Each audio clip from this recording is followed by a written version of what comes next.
এই প্রশ্নগুলো SSC GD 2026 এর জন্য খুবই ইম্পর্টেন্ট। লাস্ট পর্যন্ত দেখো। Hello everyone, welcome to my channel. আজকে আমরা এসএসসি জিডি 2026 এর জন্য মক টেস্ট পার্ট 4 নিয়ে এসেছি। আগের 3টি ক্লাস যারা দেখোনি তারা দেখে নিও। চলো শুরু করি আজকের ক্লাস। প্রথম প্রশ্ন হচ্ছে, কোন অনুচ্ছেদ অনুযায়ী রাজ্যপাল রাজ্য আইনসভার যে কোনো কক্ষে বা উভয় কক্ষে বার্তা পাঠাতে পারে? কোন অনুচ্ছেদ অনুযায়ী রাজ্যপাল রাজ্য আইনসভার যে কোনো কক্ষে বা উভয় কক্ষে বার্তা পাঠাতে পারে? এর সঠিক অ্যান্সার হচ্ছে অপশন বি, অনুচ্ছেদ 175। 2 নম্বর প্রশ্ন হচ্ছে, বিজয়নগর ও বাহামনি সাম্রাজ্যের মধ্যে দীর্ঘস্থায়ী দ্বন্দ্বের অন্যতম প্রধান কারণ কোন অঞ্চলটি নিয়ন্ত্রণ ছিল? এর সঠিক অ্যান্সার হচ্ছে অপশন এ, রায়চুর দোয়াব।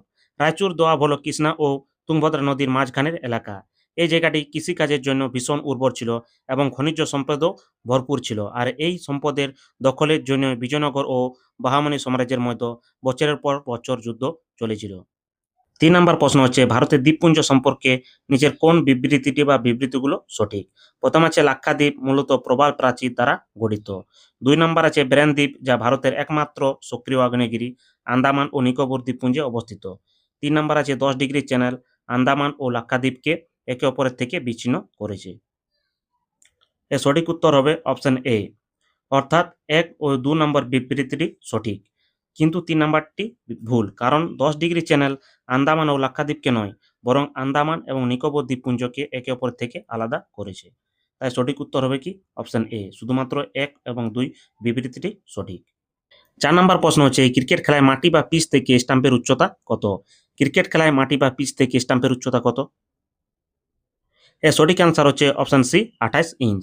মাটি থেকে স্টাম্পের উচ্চতা হয় 28 ইঞ্চ বা প্রায় 71.1 সেন্টিমিটার। এর পাশাপাশি এটা জেনে রেখো, 3টি স্টাম্প মিলিয়ে চওড়া বা প্রস্থে হয় প্রায় 9 ইঞ্চি। 5 নম্বর প্রশ্ন হচ্ছে, মানুষের রক্তের পিএইচ কত?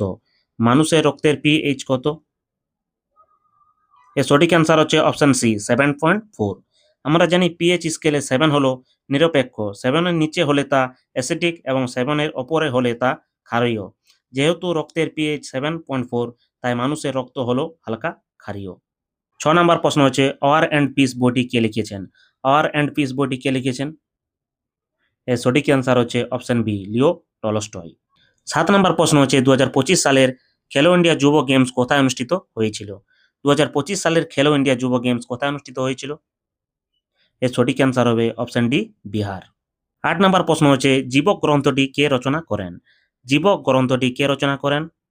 এর সঠিক অ্যান্সার হচ্ছে অপশন বি, কবির দাস। 9 নম্বর প্রশ্ন হচ্ছে, হলদিঘাটির যুদ্ধে মহারানা প্রতাপ কোন মুঘল সম্রাটের মুখোমুখি হয়েছিলেন? হলদিঘাটির যুদ্ধে মহারানা প্রতাপ কোন মুঘল সম্রাটের মুখোমুখি হয়েছিলেন? এর সঠিক অ্যান্সার হচ্ছে option A, Akbar.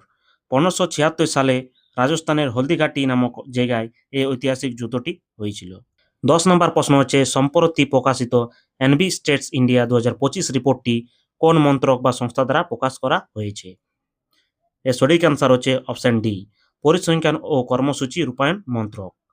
NB states India হলো একটি বার্ষিক পরিসংখ্যানগত রিপোর্ট, যা national statistics and programme implementation দ্বারা প্রকাশিত হয়। এটি ভারতের পরিবেশগত অবস্থার একটি বিস্তারিত রূপরেখা প্রদান করে। 11 নম্বর প্রশ্ন হচ্ছে, মহামস্তকাভিষেক উৎসব ভারতের কোন রাজ্যে পালিত হয়? মহামস্তকাভিষেক উৎসব ভারতের কোন রাজ্যে পালিত হয়? এর সঠিক অ্যান্সার হচ্ছে অপশন বি, কর্ণাটক। এটি জৈন ধর্মের একটি অত্যন্ত পবিত্র এবং বড় উৎসব। কর্ণাটকে শ্রাবণ বেলেগোলায় ভগবান গৌতমেশ্বরের, যাকে বাহুবলীও বলা হয়, তার একটি বিশাল 57 ফুট উঁচু মূর্তি রয়েছে এবং প্রতি 12 বছর অন্তর এই মূর্তিকে দুধ, ঘি, জল দিয়ে স্নান করানো হয়। একে মহামস্তকাভিষেক বলে। 12 নম্বর প্রশ্ন হচ্ছে, জন্মহার বলতে কি বোঝায়? জন্মহার বলতে কি বোঝায়? এর সঠিক অ্যান্সার হবে অপশন বি, একটি নির্দিষ্ট সময়ে প্রতি 1000 জন লোকের মধ্যে জন্মগ্রহণকারী শিশুর সংখ্যাকে জন্মহার বলে। 13 নম্বর প্রশ্ন হচ্ছে, মহিলাদের আর্থিক সহায়তার জন্য মুখ্যমন্ত্রী মায়া সম্মান যোজনা কোন রাজ্য সরকার চালু করেছে? এর সঠিক অ্যান্সার হচ্ছে অপশন ডি, ঝাড়খণ্ড। 14 নম্বর প্রশ্ন হচ্ছে, বায়ুমণ্ডলের ওজোন স্তর পরিমাপ করার জন্য কোন একক ব্যবহার করা হয়? এর সঠিক অ্যান্সার হচ্ছে অপশন এ, ডবসন ইউনিট। এবং এই ওজোন স্তর বায়ুমণ্ডলের স্ট্রাটোস্ফিয়ারে রয়েছে। এই ওজোন স্তর আমাদের সূর্য থেকে আসা ক্ষতিকারক রশ্মিগুলোর হাত থেকে রক্ষা করে, তাই একে পৃথিবীর রক্ষা কবচ বলা হয়। 15 নম্বর প্রশ্ন হচ্ছে, কাম্বালা হলো কাদার মধ্যে মহিষ দৌড়ের একটি ঐতিহ্যবাহী বার্ষিক উৎসব। এটি ভারতের কোন রাজ্যে পালিত হয়? এর সঠিক অ্যান্সার হচ্ছে অপশন সি, কর্ণাটক। ১৬ নম্বর প্রশ্ন হচ্ছে মাছ ভারতের কোন রাজ্যের একটি সুপরিচিত লোকনাট্য? মাছ ভারতের কোন রাজ্যের একটি সুপরিচিত লোকনাট্য? এর সঠিক অ্যান্সার হচ্ছে অপশন ডি, মধ্যপ্রদেশ। মাছ শব্দটি এসেছে হিন্দি শব্দ মঞ্চ বা স্টেজ থেকে। এটি মধ্যপ্রদেশের মালওয়া অঞ্চলের একটি অত্যন্ত পুরনো এবং ঐতিহ্যবাহী লোকনাট্য বা ফোক থিয়েটার, যেখানে গান ও অভিনয়ের মাধ্যমে গল্প বলা হয়। ১৭ নম্বর প্রশ্ন হচ্ছে রাউরকেলা, ভিলাই এবং দুর্গাপুরে ইস্পাত কারখানা কোন পঞ্চবার্ষিকী পরিকল্পনার সময় স্থাপিত হয়? এর সঠিক অ্যান্সার হবে অপশন বি, দ্বিতীয় পঞ্চবার্ষিকী পরিকল্পনায়।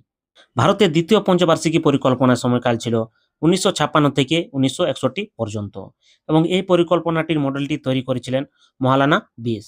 এই পরিকল্পনার মূল লক্ষ্য ছিল ভারী শিল্পের বিকাশ ঘটানো। সে সময়ে জার্মানির সাহায্যে রাউরকেল্লায়, সোভিয়েত ইউনিয়নের সাহায্যে ভিলাইতে এবং ব্রিটেনের সাহায্যে আমাদের পশ্চিমবঙ্গের দুর্গাপুরে বিশাল স্টিল প্ল্যান্ট গড়ে ওঠে। ১৮ নম্বর প্রশ্ন হচ্ছে ২০২৫ সালের বিশ্বকাপ কাবাডি নিচের কোন দেশ জিতেছে? ২০২৫ সালের বিশ্বকাপ কাবাডি কোন দেশ জিতেছে?